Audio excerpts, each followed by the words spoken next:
أعتقد أنه من المفيد بالنسبة لكم أن تبقوا في مواقع الإنترنت المفيد بالنسبة لكم أن تبقوا في مواقع الإنترنت المفيد بالنسبة لكم أن تبقوا في مواقع الإنترنت سيدتي. طيب احنا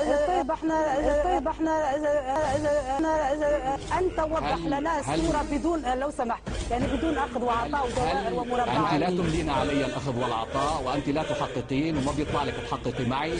أنا أمثل الشعب السوري. علي الأخذ والعطاء وأنت لا تحققين وما بيطلع لك تحققي معي. أنا أمثل الشعب السوري. إذا كان يعيب التلفزيون السوري أنه تلفزيون رسمي ماذا تريدين إذن أن يكون؟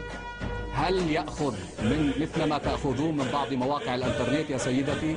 لا، هذا تلفزيون سوري، هذا ناطق باسم الشعب والدولة في سوريا، يتابع القضايا. قد يعاب على أن حرفيته ليست عالية، لكن مصداقيته أعتقد أنها عالية جدا، وأن السوريين يثقون جدا بهذا. شكرا جزيلا لك خالد العبود عضو مجلس الشعب السوري، كنت معنا من دمشق.